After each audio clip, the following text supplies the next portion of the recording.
Welcome back everyone, welcome to civil services study. ये practice set number 401। 400 test अभी तक complete हो गए हैं हमारे, और ये 401 नंबर का टेस्ट है। प्रैक्टिस करेंगे इसमें हम हिंदी के प्रश्नों पर, और ये टेस्ट सीरीज का टेस्ट है यूपीपीएससी आरओ के लिए। तो चलिए स्टार्ट करते हैं। इस टेस्ट सीरीज की प्लेलिस्ट बना रखी है, वहाँ पर आप टेस्ट नंबर 1 से लेकर 401 या एग्ज़ाम तो अब आने ही वाला है 11 फरवरी को। जितने भी टेस्ट आएंगे प्रैक्टिस करते रहिएगा। हिंदी का टेस्ट है ये। तो पहला प्रश्न है, सर्प यानी सांप का पर्यायवाची बताइए। भुजंग, करी, वारण, नग। सांप का पर्यायवाची क्या है इसमें? करी यानी कड़ी, ठीक है, कड़ी। वारण, वारण पर्यायवाची है हाथी का।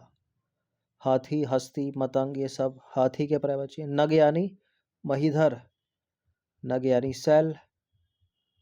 तो जो भुजंग हो जाएगा यहाँ पर वो सांप का पर्यायवाची होगा।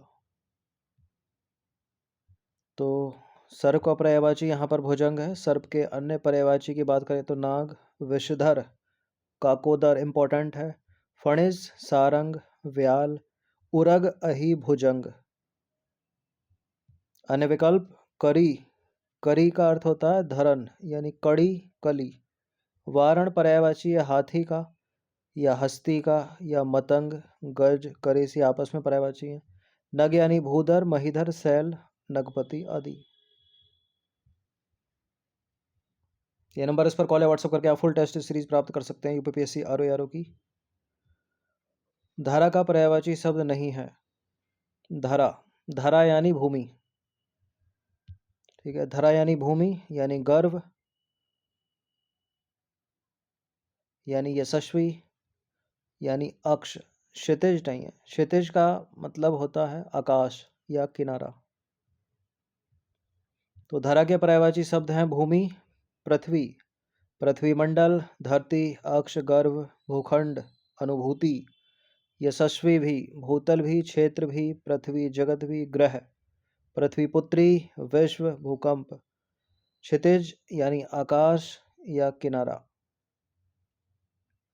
किनारा का पर्यायवाची शब्द है किनारा यानी तट, ठीक है। तट, खाड़ी, बैंक, बंदरगाह, ये सब किनारे के पर्यायवाची हैं। डी है इसका आंसर। तो किनारा शब्द का पर्यायवाची होता है क्षितिज भी, तट भी होता है, बैंक भी होता है, घाट भी होता है, समुद्र तीर, अवरोहण, समुद्र तट भी, शोर भी, तरफ भी, बांध भी, बंदरगाह भी और खाड़ी भी। इंपॉर्टेंट है, बहुत पूछते हैं एग्जाम में। कामदेव के पर्यायवाची शब्द याद कर लीजिएगा सारे। निम्नलिखित में से कौन सा कामदेव का पर्यायवाची है? सुधाकर, शशि, शशांक, अनंग। सुधाकर चंद्रमा का पर्यायवाची है, शशि चंद्रमा का पर्यायवाची है, शशांक चंद्रमा का पर्यायवाची है, अनंग यहाँ पर कामदेव का पर्यायवाची है। कामदेव यानी मधुकर यानी मधुसूदन भी, रतिमान, रतिपति, अनंग, कामसेन, मनमत, रति रंजित, प्रेम मूर्ति, पुष्प धनुष, कामबाण, ये सब कामदेव के पर्यायवाची। इनमें से गंगा का पर्यायवाची शब्द कौन सा है? कालिंदी यानी यमुना, ठीक है, यमुना यानी कालिंदी। भागीरथी, भागीरथी यहाँ पर गंगा का पर्यायवाची है। तो गंगा के पर्यायवाची इंपॉर्टेंट है, जैसे कि भागीरथी, जानवी, देवनदी, मंदाकिनी, सुरसरिता, सुरसरी। त्रिपथ का इंपॉर्टेंट है, देवनदी, विष्णुपदी, विष्णुपगा भी, देवपगा, ध्रुवनंदा, नदीश्वरी। कंफ्यूजन पेयर रखेगा, गंगा और यमुना का एक साथ मिलाता है एग्जामिनर, या गंगा और नदी का एक साथ मिलाता है एग्जामिनर। क्वेश्चन नंबर 6, निम्नलिखित में से किस युग्म के सभी शब्द लक्ष्मी के पर्यायवाची हैं? कालिंदी, समृद्धि, वैभव, ऐश्वर्य, धनलक्ष्मी, आनंदमयी, सुखदाई, सौभाग्यशाली, आदर्शवती, वरदानी, शैलजा, निर्झरणी, अर्कजा, विभूषित, श्री, सुख संपन्न। बताइए, एलिमिनेट कर दो। कालिंदी यमुना का पर्यायवाची ये तो हो नहीं सकता, इसकी वजह से ये तीनों के तीनों लक्ष्मी के पर्यायवाची हैं। धनलक्ष्मी, आनंदमयी, सुखदाई, सौभाग्यशाली, ये सारे के सारे लक्ष्मी के पर्यायवाची हैं। आदर्शवती, वरदानी, शैलजा यहाँ पर नदी का पर्यायवाची है। निर्झरणी ये दोनों एलिमिनेट हो जाएंगे। ये जो है वो लक्ष्मी के पर्यायवाची। अर्कजा यमुना का पर्यायवाची, बाकी विभूषित, श्री, सुख, संपन्न ये सब लक्ष्मी के पर्यायवाची। तो पहला विकल्प हटा कालिंदी की वजह से, तीसरा कट गया शैलजा निर्झरणी की वजह से, चौथा कट गया अर्कजा की वजह से। तो लक्ष्मी के पर्यायवाची है धन लक्ष्मी, श्री धन, समृद्धि, वैभव, ऐश्वर्य, वरदानी, सुख संपन्न, सुखदाई, आनंदमयी, प्रतिष्ठित, पूज्य, विभूषित, सुंदरी, आदर्शवती, सौभाग्यशाली, संपत्तिशाली, ये सारे के सारे लक्ष्मी के पर्यायवाची। क्वेश्चन नंबर 7 पर आ जाइए। नदी के लिए सही पर्यायवाची वाले शब्दों की पंक्ति को चुनिए। सरित तरंगिणी तटनी, सरिता तरंगिणी तटनी, सरिता तरंगिणी ताटनी। ध्यान से देखिएगा तो अशुद्धि है यहाँ पर। सरित तो होता नहीं है कोई शब्द, सरिता होता है ना, तो इसकी वजह से पहला हट जाएगा। तरगिणी थोड़ी होता, तरगिणी तरगिणी तरगिणी लिखा है, तरंगिणी चाहिए अपने को, तरंगिणी, यहाँ तरंगिणी है तो हटा दो, एलिमिनेट कर दो। सरिता शुद्ध है, तरंगिणी शुद्ध है, तटीनी भी शुद्ध है, ताटनी नहीं होता, तटीनी गलत है, तटनी नहीं होता, तो डी है। यानी दिए गए विकल्पों में सारे के सारे नदी के पर्यायवाची, सरिता नदी का पर्यायवाची, तरंगिणी, तटिनी, और देख लीजिए लिखा कैसे है। क्वेश्चन नंबर 8 पर आ जाइए। निम्नलिखित में से पर्यायवाची की दृष्टि से विषम को पहचानिए। उद्यान, आराम, रुद्र, वाटिका।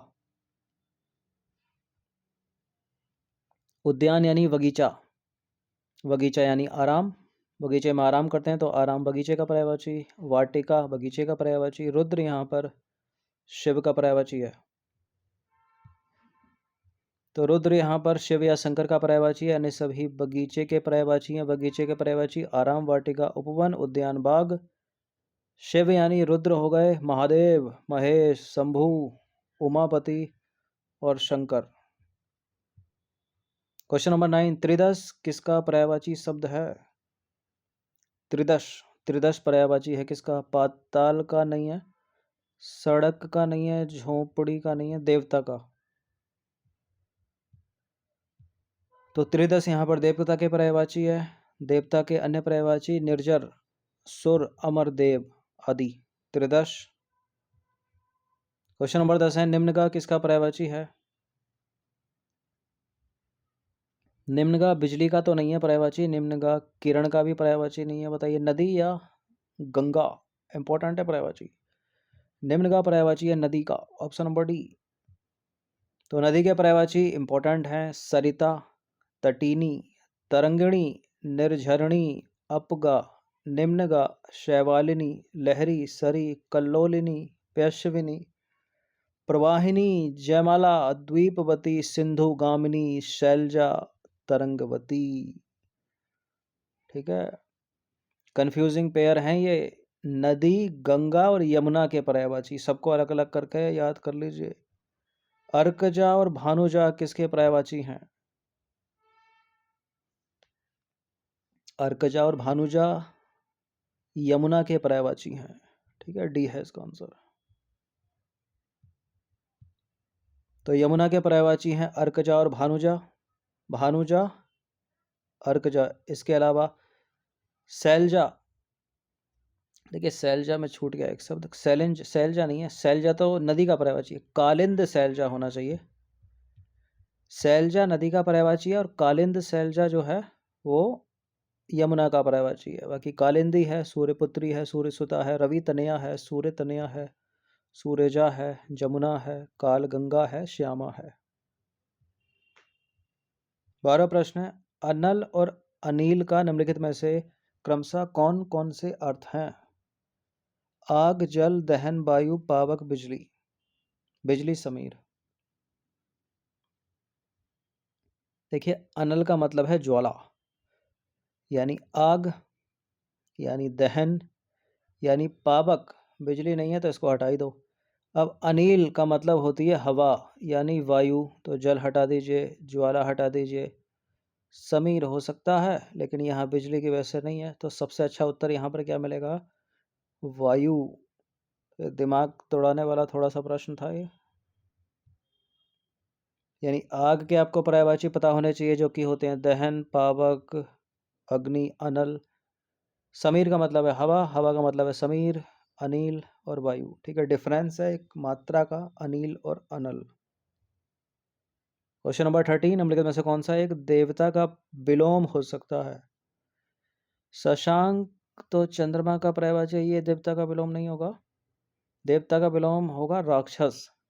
राक्षस यानी अनंग हो गया कामदेव, दशानन रावण हो गए यानी रजनीचर। बी है इसका आंसर। तो देवता का विलोम शब्द है राक्षस। अब राक्षस के पर्यायवाची कौन कौन से? दैत्य, दानव, निशाचर, निशीचर भी, रजनीचर। नंबर 14, धरती का तत्सम शब्द क्या होगा? धरती, धरती का तत्सम क्या होगा? धरिता, धरित्री, अवनी, धरा। धरती का तत्सम, धरती का तत्सम होगा धरित्री। Option number B. धरा और अवनी, ये तो सभी शब्द ही नहीं होता कोई। धरा और अवनी इसके पर्यायवाची हैं। तो धरती का तत्सम क्या होगा? धरित्री। क्वेश्चन नंबर 15, तत्सम, तद्भव तत्सम। ठीक है, तद्भव तत्सम की दृष्टि से कौन सा युग्म सही सुमेलित नहीं है? करोड़ का कोटि तत्सम, दुबला का दुर्बल तत्सम, सगुन का शकुन तत्सम, रहट का अरहट तत्सम। देखिए, करोड़ का कोटि तत्सम सही है, दुबला का दुर्बल तत्सम सही है, सगुन का शकुन तत्सम सही है, लेकिन रहट का अरहट नहीं होता है। रहट का तत्सम होता है अर्घट। ठीक है, अर्घट, तो यही गलत है डी। तो रहट का तत्सम शब्द क्या होगा? अर्घट, ना कि अरहट। क्वेश्चन नंबर 16 है, तद्भव तत्सम की दृष्टि से कौन सा युग्म सही सुमेलित नहीं है? एक बार और, तद्भव तत्सम, नेबला का नकुल तत्सम, अखाड़ा का अक्षवाट तत्सम, खंबा का स्तंभ तत्सम और नेह का ग्रह तत्सम।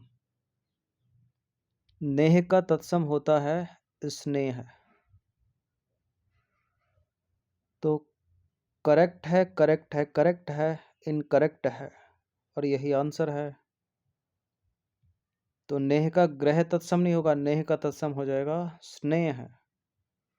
नंबर 17, महावत का तत्सम होगा। महावत, महापौर, महापात्र, महावत, मृत्तिका। मृत्तिका तत्सम है मिट्टी का। मृत्तिका तत्सम मिट्टी का हो गया, महावत का तत्सम हो जाएगा महापात्र। Option number B. तो महावत एक तद्भव शब्द है, तत्सम होगा इसका महापात्र। और मिट्टी एक तद्भव शब्द है, इसका तत्सम होगा मृत्तिका। क्वेश्चन नंबर 18, निम्नलिखित में से कौन सा शब्द तत्सम है? तत्सम, अंगूठी, पत्ता, मुंह, ग्रीष्म। अंगूठी का तत्सम बनाना हो तो अंगुष्ठी का होता है। पत्ता का तत्सम शब्द होता है पत्र, यानी पत्ता हो गया तद्भव। मुंह भी तद्भव है, मुख तत्सम होगा ग्रीष्म, यहाँ पर तत्सम शब्द है। तो देखिए, अंगूठी ये तद्भव है, ये तत्सम है। अंगूठी का अंगुष्ठी का होगा तत्सम। गर्मी तद्भव होता, इसका तत्सम होता है ग्रीष्म। पत्ता का पत्र तत्सम, मुंह का मुख तत्सम। क्वेश्चन नंबर 19, तद्भव तत्सम की दृष्टि से कौन सा युग्म सही सुमेलित नहीं है? पत्थर का प्रस्तर, पतोहू का पुत्र बधू, मुखिया का मुख्य, गांठ का गुंठन। बताइए।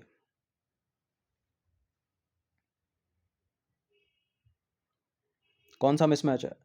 मुखिया का तत्सम शब्द मुख्य होता है। ठीक है, पतोहू का तत्सम शब्द पुत्र बधू होता है। पत्थर का तत्सम शब्द प्रस्तर ही होता है। गांठ का तत्सम शब्द होता है ग्रंथि, न कि गुंठन।